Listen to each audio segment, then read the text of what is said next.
대전. 대전 그러면 뭐가 제일 유명하죠?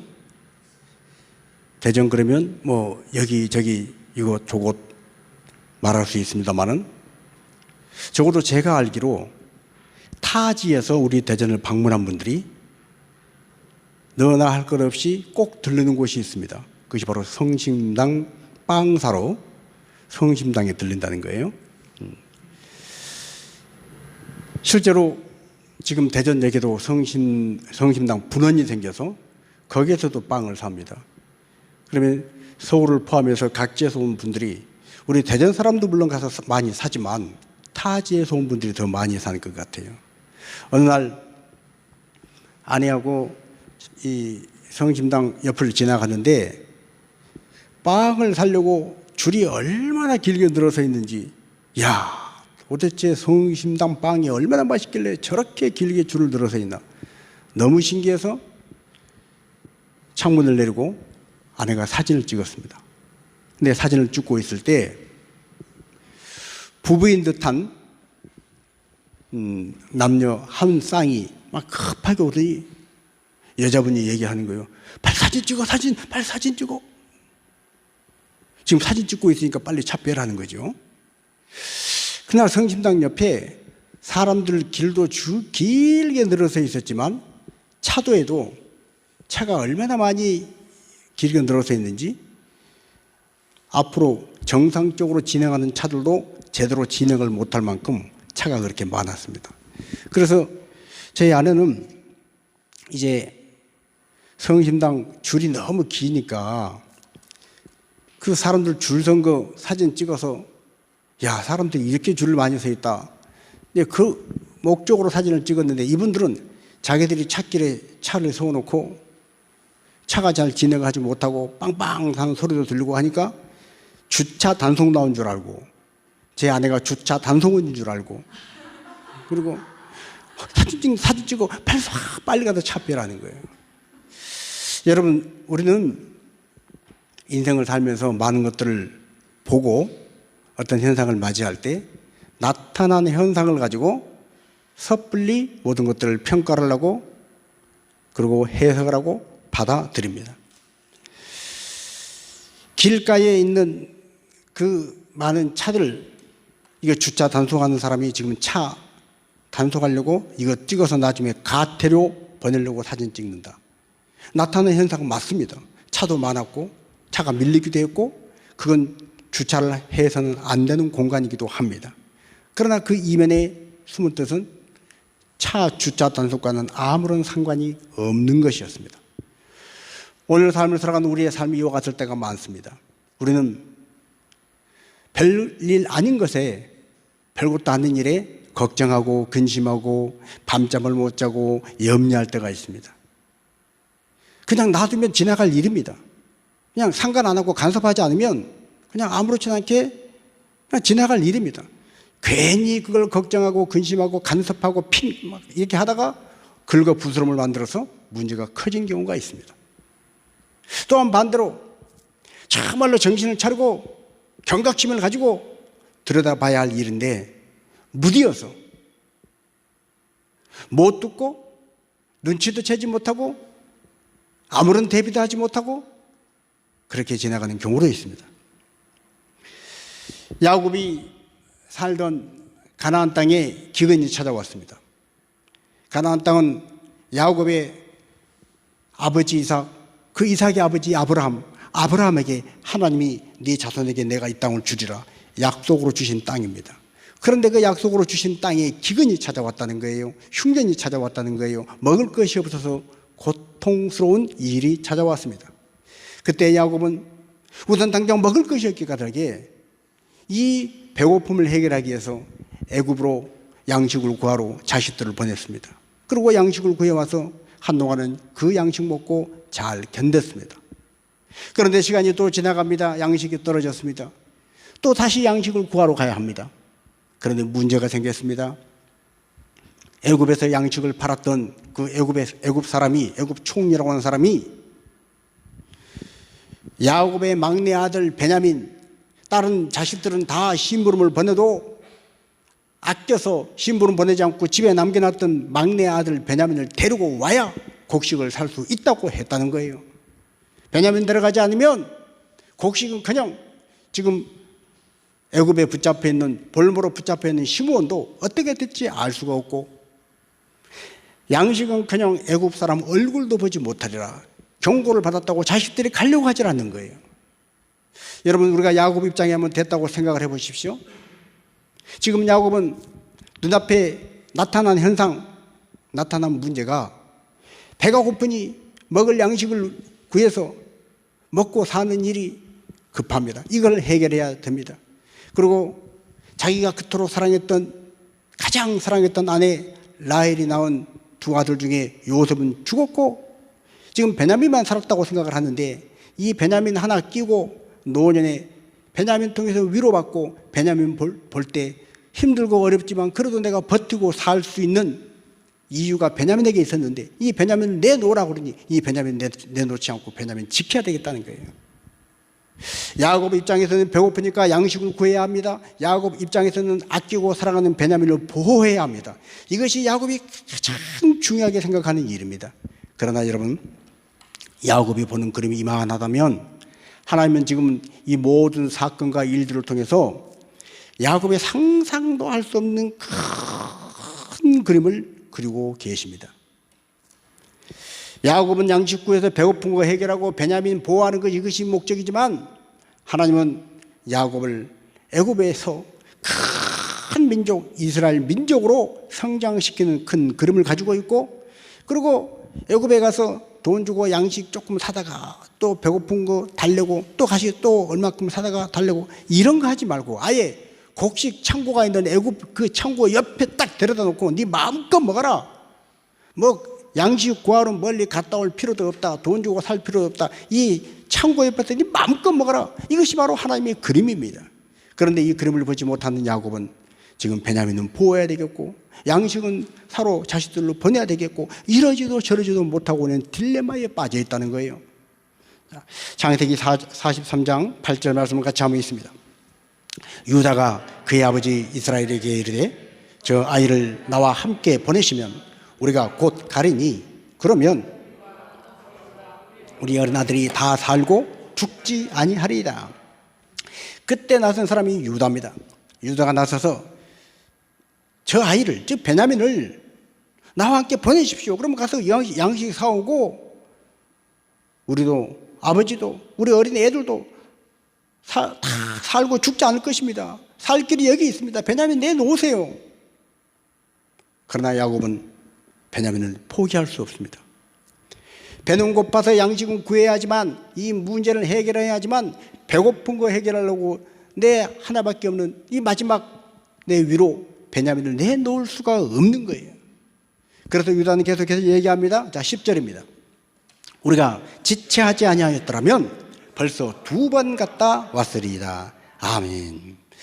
지체하지 않아 이렇게 해주고 우물쭈물할 때가 아닌데 지금 아버지 고집 피우고 베냐민 못 내놓겠다고 그래서 우리가 애굽으로 못 가고 있는데 지금 보십시오. 배고프다고 지금 아우성 아닙니까? 먹을 것이 없어서 지금 뭐 꼬르륵 소리가 나잖아요. 우리가 서둘렀으면 벌써 2번은 갔다 왔겠어요. 무슨 말입니까?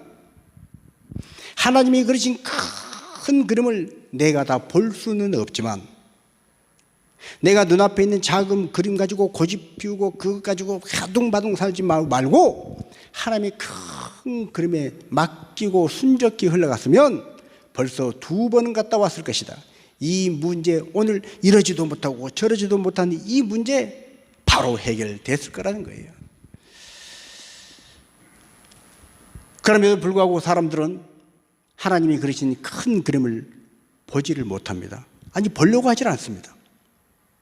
우선 당장 눈앞의 그림, 마치 어린아이가 때를 쓰듯이 우리는 당장 내가 내 눈으로 보이는 것, 내 손으로 만지는 것, 내 귀에 들려지는 그것 갖고 내가 판단하고 결정을 해서 이거다, 이것 붙잡아야 된다. 그리고 고집을 부리고 있는 것입니다. 하나님은 우리가 큰 그림, 하나님이 준비해 놓으신 큰 그림을 볼 수 있게 하기 위해서 우리를 때로는 고난에 고난을 겹치게, 문제와 문제가 겹치게 일어나게 허락하실 때가 있습니다. 야곱은 벌써 그런 경험을 해봤어요. 내가 얼마나 속 좁게 작은 그림에만 집착하고 살았는가를 야곱은 고난을 통해서 그렇구나. 하나님은 나를 죽이려고 그런 게 아니라 하나님은 나를 잘되게 하시려고 그랬구나. 이미 경험을 한 적이 있습니다. 창세기 35장에 보면 야곱의 하나밖에 없는 딸 디나 사건이 이 세겜에서 일어나서 그로 인해서 사방 가나안 7족속을 들쑤셔 놔가지고 벌집을 쑤셔 놓은 듯이 이제 야곱 집안은 멸문지화를 당할 위기를 경험하게 됩니다. 그때였습니다. 이제 우리 다 망하게 생겼구나. 다 죽게 생겼구나. 그 고난과 문제 앞에서 하나님이 야곱에게 말씀하십니다. 창세기 35장 1절 2절입니다. 하나님이 야곱에게 이르시되 일어나 베델로 올라가서 거기 거주하며 네가 네 형 에서의 낯을 피하여 도망하던 때에 네게 나타났던 하나님께 거기서 제단을 쌓아라 하신지라. 야곱이 이에 자기 집안 사람과 자기와 함께한 모든 자에게 이르되 너희 중에 있는 이방 신상들을 버리고 자신을 정결하게 하고 너희들의 의복을 바꾸어 입으라. 우리가 일어나 베델로 올라가자. 아멘. 인생의 고난과 어려움에 이제 꼼짝없이 죽게 생겼구나, 망하게 생겼구나 주저앉을 수밖에 없는 그 자리에 하나님 말씀으로 야곱에게 찾아오셨습니다. 그리고 말씀하십니다. 일어나 베델로 올라가라. 거기서 제단을 쌓아라. 이미 야곱은 하나님과 밧단 아람으로 피신을 갈 때 약속을 했습니다. 하나님, 내가 무사히 이 땅으로 다시 돌아오면 내가 이 베델에서 하나님 앞에 단을 쌓고 하나님 앞에 제단을 쌓고 제사하겠습니다. 그런데 세월이 흐르고 정말로 무사히 돌아왔어요. 그러나 야곱은 그 약속을 잊어버리고, 아니 잊어버렸는지 잊어버린 척 했는지 모르지만 세겜 땅에서 집 짓고 살면서 야 이제 좀 살만하다. 그리고 세겜 땅에서 안주하면서 하나님과의 약속은 새까맣게 뒤로 밀어버리고 세겜 땅에서 먹고 사는 일에 바빠서 즐기고 살다가 딸 디나 사건으로 인생의 캄캄한 위기를 맞이했을 때 하나님이 말씀하신 이 말씀을 듣고 그는 깨닫는 것입니다. 그래서 그는 말합니다. 자기 집안 사람과 자기와 함께한 모든 자에게 이르되 너희 중에 있는 이방 신상을 버리라. 그리고 자신을 정결하게 하고 의복을 갈아입고 우리가 베델로 올라가자는 것입니다. 여러분, 우리는 인생에 사람의 힘으로는 도저히 할 수 없는 캄캄한 절망을 맞이하기 전에는 내 방식을 포기하려고 하지 않습니다. 내가 붙잡고 있는 베냐민 놓으려고 하지 않습니다. 내가 베냐민 놔버리고 무슨 재미로 세상을 살아. 다른 건 다 포기해도 베냐민은 포기 못해. 우리는 인생의 큰 고난, 내 능력과 지식과 경험과 모든 것을 총동원해도 할 수 없는 그 절망에 딱 맞닥뜨리기 전에는 이건 하나님밖에 할 수 없어. 하나님이 아니면 할 수가 없어. 그런 홍해 앞에 서기 전에는, 그런 절벽 앞에 서기 전에는 자기를 포기하지 않고 자기를 내려놓으려 하지 않습니다. 그래서 큰 그림을 못 보는 거예요. 함비아라고 하는 오지 탐험가, 여성 탐험가가 있습니다. 그분이 책도 쓰고 여러 가지 인터뷰도 하고 방송에도 나오고 했는데 엽서 한 장 그림이 참 인상 깊은 엽서 그림 한 장이 있습니다. 벼랑 끝에서 어쩔 줄 몰라 하는데 그때 누군가가 뒤에서 자기를 밀었다는 거예요. 벼랑 끝에서 밀었는데 그때서야 깨달았다는 거예요. 내가 날 수 있는 사람이란 걸, 날 수 있는 존재란 걸 깨달았다는 거예요. 하나님은 때로 우리를 절벽 끝에 세우셔서 인간의 힘으로는 도저히 할 수 없는 그 삶의 자리에 하나님만이 하실 수 있는 그 자리에 오셔서 내가 하나님을 믿는 성도로, 하나님을 믿는 사람으로, 나는 절벽에서 뛰어내리면 끝이고 나는 아무것도 못할 줄 알았는데 하나님은 자꾸 뛰어내리라 말씀하실 때 어느 날 갑자기 등 떼매듯이 절벽에서 떠밀려서 떨어질 때가 있습니다. 그러나 그때 내가 날 수 있구나, 날개가 있구나, 하나님의 은혜로 내가 날 수 있구나, 내가 하는 것이 아니고 하나님이 해주시는구나 하는 걸 깨닫게 된다는 거예요. 오늘 야곱은 자기뿐 아니라 자기 집안 사람, 자기와 함께한 모든 사람에게 강조했습니다. 내 중에 있는 이방 신상을 버려라. 이방 신상, 하나님 아닌 다른 것을 의지하고 하나님보다 더 우선시했던 그 모든 것들을 버리고 오직 하나님만이 내 인생의 최고라고 고백하고 그 하나님 앞에 예배하기 위해서 우리가 일어나 베델로 올라가자는 거예요. 여러분, 우리가 얼굴에 뭐가 묻어 있을 때 우리 스스로는 뭐가 묻어 있는지 모를 수 있습니다. 지금도 혹시 제 얼굴에 뭐가 묻어 있나요? 거울을 보기 전에는 안 보이는 거예요. 누군가 말해주기 전에는 몰라요. 그러나 거기 뭐 묻었어 하고 말을 해주면 아는 거예요. 거울을 보면 아는 거예요. 인생은 내가 뭘 붙잡고 내가 뭘 고집부리고 있는지, 뭘 포기하지 못하고 있는지까지도 인식을 못하고 하나님을 믿는다고 생각하고 하나님의 은혜 안에 산다고 착각을 하고 삽니다. 그러나 인생의 절망적인 그 위기 안에서 그 앞에 서면 거울을 보듯이 여기 뭐가 묻어 있구나. 누군가 말해줄 때 깨닫는 것처럼 그 절망의 인생의 절망 앞에서야 하나님 아니면 안 됩니다. 내가 이제 두 손 다 들고 항복합니다. 하나님, 나를 불쌍히 여겨주세요. 포기하고 나아가는 것입니다. 그때서야 하나님의 그림이 보이는 거예요. 그때서야 하나님이 나를 얼마나 사랑하시고 나를 위해서 예배하신 것이 무엇인지 깨닫게 되는 것입니다. 그래서 우리는 왜 하나님보다 우선시했던 일체의 우상들을, 이방 신상들을 버려야 하는 거예요. 베델로 올라가는 결단은 그냥 되는 것이 아닙니다. 우상을 버려야 그때서야 우리는 베델로 올라갈 수가 있는 것입니다. 자, 그렇다면 오늘 저와 여러분에게 우리가 버려야 할 이방 신상은 뭘까? 성경은 우리에게 많은 것들을, 하나님 앞에 합당치 못한 것들, 하나님 믿는 사람, 하나님을 절대적으로 신뢰하고 믿는 사람들이 살아가는 삶의 모습에 합당치 못한 많은 것들을 열거하는데 특별히 우리 마음에 대해서 말씀을 하십니다. 자, 우리 히브리서 3장 12절 같이 한번 읽습니다. 형제들아, 너희는 삼가 혹 너희 중에 누가 믿지 아니하는 악한 마음을 품고 살아계신 하나님에게서 떨어질까 조심할 것이요. 아멘. 내가 하나님을 믿어요. 나는 교회를 다녀요. 교회에서 직분도 받았어요. 그런데 성경이 우리에게 뭐라 그러는 거예요? 형제들아, 즉 하나님을 믿고 하나님 앞에 직분도 받은 내 형제들아, 믿는 성도들아, 너희는 삼가 너희 중에 누가 믿지 아니하는 악한 마음을 품고 살아계신 하나님께서 떨어질까 조심하라 말씀하신 거예요. 근데 하나님 믿는데요, 믿지만 믿지 않은 악한 마음이 내 안에 있다는 거예요. 여러분, 홍해 앞에 섰을 때 홍해를 건너라. 하나님 홍해 건너라고요? 저렇게 시퍼런 바다, 파도가 치고 바람이 부는데 홍해를 지금 건너라고요? 알겠습니다. 100% 믿고 홍해로 발을 딱 내디디면 좋겠지만 홍해 앞에 서는 순간 이스라엘 백성들이 그랬던 것처럼 원망하고 두려워하고 불평하고 모세를 대적하고 왜 우리를 여기까지 끌고 와서 죽이려고 그러냐, 원망하고 불평했던 것처럼 우리 또한 똑같이 그런 생각이 들고 그런 말이 나도 모르게 나온다는 거예요. 그것이 바로 우리 속에 믿는다고 하지만 내 안에 숨어있는 믿지 아니하는 악한 마음이라는 거예요. 자, 예레미야서 4장 14절은 이것을 더 구체적으로 이렇게 말씀하십니다. 같이 한번 읽습니다. 예루살렘아, 네 마음의 악을 씻어버리라. 그리하면 구원을 얻으리라. 네 악한 생각이 네 속에 얼마나 오래 머물겠느냐. 아멘.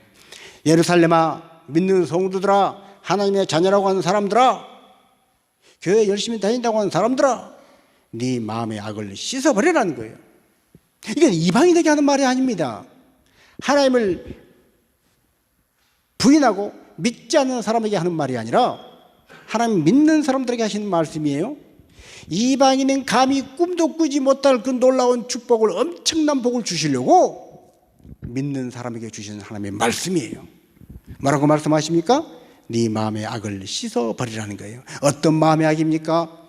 믿는다고 하지만 온전히 믿지 않고 의심하는 마음, 순종한다고 하지만 부분적으로 순종하지 못하는 불순종의 마음, 다 내려놨다고 그러지만 내려놓지 않고 여전히 베냐민을 끌고 붙잡고 있는 나의 고집스러운 마음. 하나님 안에서 온전히 말씀만이 주인되고 주님만이 주인되어야 하는데 여전히 내가 주인되어 있는 그 마음, 이 마음을 씻어버리라는 거예요. 그리하면 구원을 얻으리라. 아멘. 그리하면 구원을 얻으리라. 영혼의 구원뿐 아니라 삶의 구원뿐 아니라 질병에서의 구원뿐 아니라 삶의 여러 가지 크고 작은 문제의 고민과 갈등 속에서 구원을 얻으리라는 거예요. 여러분, 세상의 지식이 구원해 주든가요? 아무리 많이 배워봐도 인생의 허무주의와 염세주의에 빠지면 이거 해서 뭐해? 염세주의와 허무주의에 빠져서 그 지식이 자기를 괴롭히는 거예요. 그래서 잠언 전도서에서 반복해서 하신 말씀이 뭡니까? 지식이 많으면 번뇌가 많다는 거예요. 많이 알고 많이 배우면 하나님이 주인 되지 아니하시고 지식이 주인 되면 번뇌가 많아지는 거예요. 그러나 하나님을 주인으로 모시고 하나님을 왕자리에, 내 마음의 왕자리에 모시고 배우고 익히면 그 모든 것들은 하나님이 복을 주시는 통로로, 지혜의 통로로 쓰임받게 될 줄로 믿습니다. 그래서 우리는 그런 마음의 악을 씻어버려야 한다는 거예요. 하나님을 주인 삼지 못하고 나의 주인 예수 그리스도를 내 인생의 주인으로 삼지 못하고 여전히 내가 고집부리고 주인 노릇하는 그것 씻어버리라는 거예요. 그렇게 되면 구원을 얻으리라.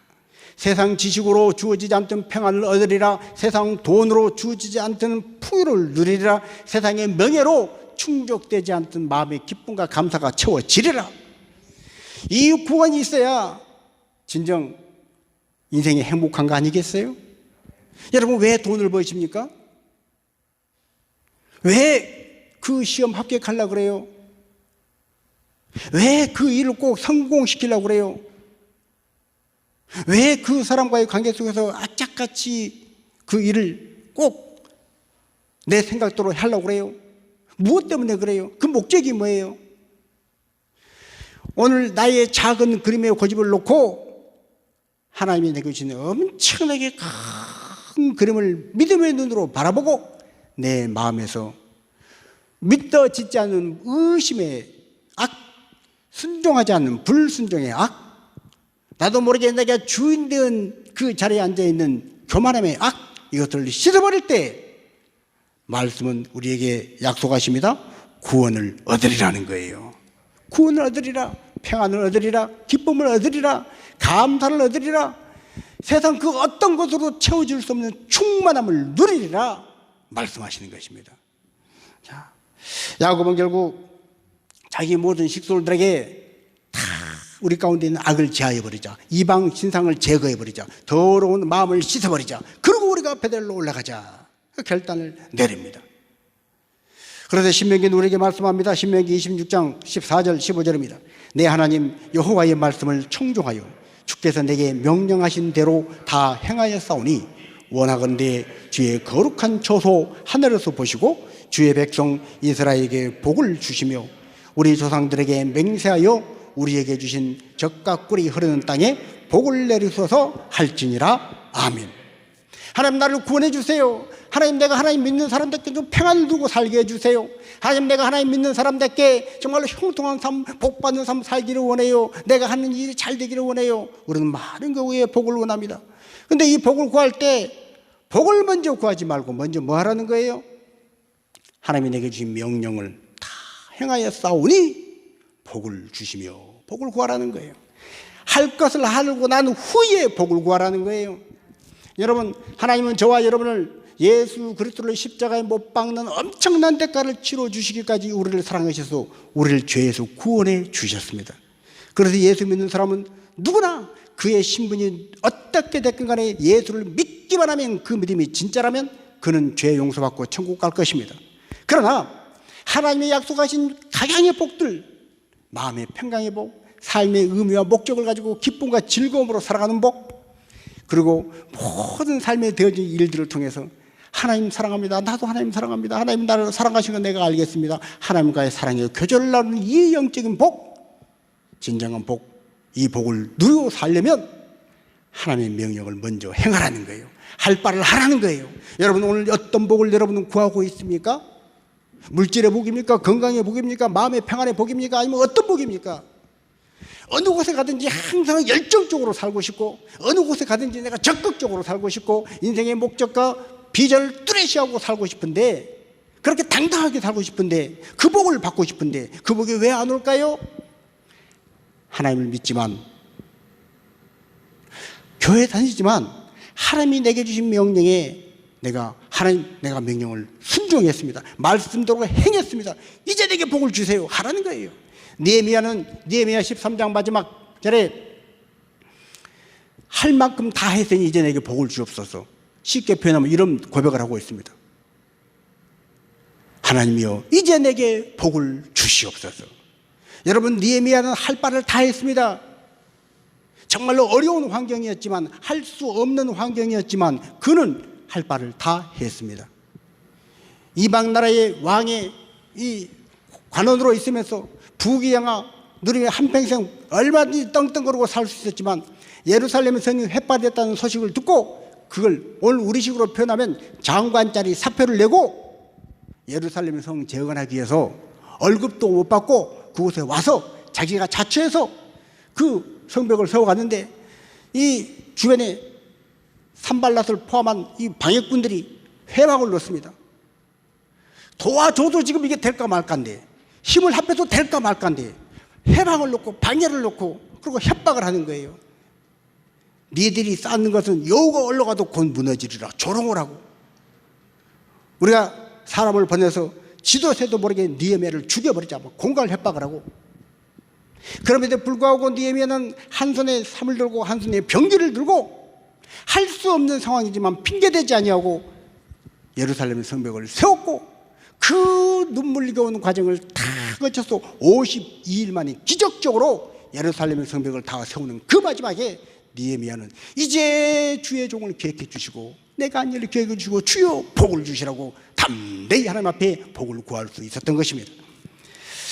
오늘 우리가 인생을 살아가는 동안에 정말 이런저런 복은 누구나 바라고 원하는 바입니다. 성경 우리에게 말씀합니다. 복을 먼저 구하지 말고 먼저 그의 나라와 의를 구하라는 거예요. 마태복음 6장 33절, 먼저 그의 나라와 의를 구하라, 그리하면 이 모든 것을 너희에게 더하시리라. 아멘. 그러기 위해서 우리가 먼저 하나님의 얼굴을 구하고 하나님의 나라를 구하고 하나님의 큰 그림을 볼 수 있는 자가 되기 위해서 인생의 여러 가지 문제와 어려움을 대해서 깨닫게 하기 위해서 우리가 철칙으로 삼아야 할 것이 있습니다. 그것은 하나님의 말씀을 두려워하는 거예요. 하나님의 말씀을 두려워할 줄 알아야 합니다. 하나님의 말씀 앞에서 떠는 자가 더해야 합니다.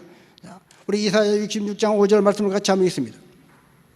여호와의 말씀으로 말미암아 떠는 자들아, 그의 말씀을 들을지어다. 이르시되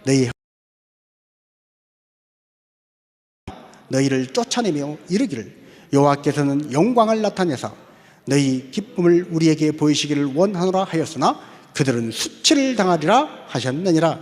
아멘. 하나님의 말씀으로 말미암아 떠는 자들아, 하나님의 말씀 앞에 벌벌 떨고 하나님의 말씀에 온 신경을 곤두세우고 말씀을 존귀히 여기는 사람들아, 하나님의 말씀을 들으라는 거예요. 그렇게 하나님의 말씀을 절대적으로 순종하고 말씀을 따라갈 때 너희 형제가 너희를 미워할 것이다. 야, 이런 상황에도 하나님 말씀, 네 경험을 생각해봐. 지금 이런저런 정보와 지식, 사람들이 하는 말을 들어봐. 우리가 말씀 따라가려고 그럴 때 옆집 사람이 와서 뭐라고 얘기하면 아 그래요? 우리 말씀을 째켜놓고 옆집 사람 말을 따라갈 때가 있다는 거예요. 하나님 말씀이 분명히 내게 말씀하심에도 불구하고 뉴스에서 흘러나온 어떤 정보 하나 듣고 어머 큰일 났네, 말씀은 째켜두고 성경책은 저기 던져버리고 그 뉴스에 나온 정보 쫓아간다는 거예요. 그러나 성경은 말합니다. 그들이 너희를 미워하고 그들이 큰 소리 치지만 그들의 마지막은 수치를 당하게 된다는 거예요. 말씀 쫓아가는 하나님의 사람이 승리하고 말씀 쫓아간다고 비난하고 공격하고 방해했던 그들은 수치를 당하게 될 것이다. 우주 만물을 창조하신 하나님의 말씀인 줄로 믿습니다. 그래서 우리는 말씀을 귀히 여기고 말씀 앞에 떠는 자가 되어야 하는 것입니다. 여러분, 자녀들을 공부를 잘하게 하려면 많은 여러 가지가 있지만 선생님 말씀을 잘 들어야 아이가 공부를 잘할 거 아니에요? 그러려면 부모가 뭘 해야 됩니까? 선생님의 권위를 세워줘야 됩니다. 그런데 가끔 어리석은 부모가, 정말로 미련한 부모가 자식들 앞에서 자기가 대단한 뭔가를 자식들에게 보여주려고 선생님을 무시해. 선생님 앞에서 심지어는 반말하려고, 무슨 선생 내가 말이야 막 이러면서 뭐 재산이 얼만데, 내가 지위가 얼만데, 자식 망치는 것입니다. 그러나 정말로 성숙한 사람, 지혜로운 사람은 자식 앞에서 먼저 본을 보이는 거예요. 선생님 앞에 가서 내가 아무리 장관이고 국무총리가 아니 대통령이라 할지라도, 내가 아무리 재벌 회장이라 할지라도 선생님 앞에서 벌벌 떠는 모습, 선생님, 아이고 그렇군요 선생님, 아이고 왜 가르침을 주세요. 그래야 그 자식이 선생님 말을 잘 듣고 그가 앞으로 자라가면서 학업이나 성취에 그만한 충분한 자기의 투자한 만큼의 보상을 받고 성장해 가는 것입니다. 마찬가지입니다. 영적인 세계에서 우리가 하나님의 일하심의 현장을 보고 하나님이 기적을 베풀어주고 하나님의 일하신 현장을 보려면 우리는 먼저 하나님 말씀을 존귀히 여기고 말씀 앞에 떠는 자가 되어야 한다는 것입니다. 또한 우리가 하나님의 큰 그림을 보기 위해서는 우리의 연약함과 부족함을 철저히 인정하고 하나님 앞에 온전히 맡겨야 합니다. 여러분 성경에 보면 바리새인 서기관들이 나옵니다. 바리새인 서기관들은 사람들이 보기에 똑똑한 사람들이었어요. 바리새인 서기관들은 사람들이 보기에는 좋은 옷 입고 지위가 높고 그리고 우아하고 교양이 넘치는 사람들이었고, 율법적으로 누가 이거 흠을 잡으려고 해도 흠이 없는 것 같은 사람들이었습니다. 그러나 그들은 우리는 이만큼 사니까 저 이방인들하고 말할 것도 없고 일반 백성들하고 비교해도 우리는 하나님 앞에 이만큼 완벽한 사람들이야, 우리처럼 잘난 사람이 있으면 나와봐, 자기 자랑이 충만했던 사람들이에요. 그 바리새인 서기관들은 자기 의를 자기 자랑하느라고 하나님 앞에 맡기질 않고 자기 의로 붙잡고 사는 사람들이었어요. 끝까지 베냐민 놓지 않고 베냐민만 붙잡고 사는 사람들이었어요. 그런데 창기와 세리들은 어떻게 했다고 그래요? 하나님 앞에 나가서 아무것도 자랑할 것이 없어요. 사람들 앞에도 자랑할 것이 없는데 어떻게 감히 하나님 앞에서 자랑할 것이 있겠습니까? 그래서 그들은 말합니다. 하나님, 우리는 죄인입니다. 불쌍히 여겨 주세요. 성경은 놀라운 말을 합니다. 하나님께서 누구로 인정해 주셨다고 그래요? 바로 창기와 세리를 하나님이 인정해 주시고 그를 하나님이 의롭다 해 주셨다는 거예요. 바리새인 서기관들은 자기 잘난 맛에 살다가 다른 사람들은 저 밑에밖에 안 되지만 우리는 이만큼 찼어. 그리고 하나님 앞에 맡기지 않다가 그들은 끝까지 결국은 나머지 이 부분을 못 채워서 부족한 채로 끝나지만, 창기와 세리들은 하나님 앞에 아무것도 아니란 것을 고백하고 온전히 맡겼더니 하나님이 다 채워주셔서 완전한 자로 완벽한 자로 살게 되더라는 거예요. 자, 누가복음 18장 13절 14절입니다. 세리는 멀리 서서 감히 눈을 들어 하늘을 쳐다보지도 못하고 다만 가슴을 치며 이르되 하나님이여 불쌍히 여기소서, 나는 죄인으로소이다 하였느니라. 내가 너희에게 이르노니 이에 저 바리새인이 아니고 이 사람이 의롭다 하심을 받고 그의 집으로 내려갔느니라. 아멘. 오늘 하나님은 우리에게 도전하십니다. 우리 마음 안에 믿지 않는 악한 마음이 있다는 거예요. 의심하는 마음, 불순종하는 마음, 아직도 나를 주장하려고 하는 마음, 사람들에게 인정받으려고 그러지, 사람들에게 박수 받으려고 그러지, 하나님께 인정받으려고 하는 그 마음이 없는 그 마음, 이 마음을 다 씻어버리고 그 마음을 내려놓을 때 구원을 얻으리라. 내가 끝까지 붙잡고 있는 베냐민, 다른 건 몰라도 베냐민만큼은 못 내놓는다. 그러나 야곱이 드디어 결단을 합니다. 데리고 가라. 베냐민을 데리고 가라. 내가 이 자식도 잃어버리면 이르리라. 하나님 뜻이라는 거예요. 죽건 살건 하나님께 맡기고 데려가라. 그때서야 야곱은 죽은 줄 알았던 요셉을 만나게 됩니다. 그토록 가슴에 피멍이 맺히게 했던 그 죽은 줄 알았던 요셉이 살아있는 거예요. 살아있다 뿐 아니라 애굽의 총리가 되어 있는 거예요. 그리고 정말로 죽을까 봐서 노심초사하고 놓지 못했던 베냐민이 이제는 아빠 배고파요 하지 않고 마음껏 먹을 수 있는 애굽 창고에서 마음껏 먹고 부귀영화를 누리는 자리에 가더라는 거예요. 자기 인생의 논인이 하나님께서 그려놓으신 큰 그림 안에서 인간의 능력으로는 도저히 채울 수 없는 가득 찬 충만을 경험하게 되더라는 거예요. 오늘 저와 여러분이 이 주일날 예배하며 하나님, 내 마음속에 있는 이방신상 제하여 버리고 믿지 않은 악한 마음 제하여 버리고 아직도 내가 붙잡고 있는 고집 피우고 있는 베냐민 내려놓고 창기와 바리새인처럼 하나님 앞에 온전히 맡기고 나아가 나의 부족함을 하나님의 능력으로 채우시는, 그래야 하나님이 주신 기쁨과 하나님이 주시는 그 믿음의 담대함을 가지고 감사가 넘치고 열정이 넘치고 적극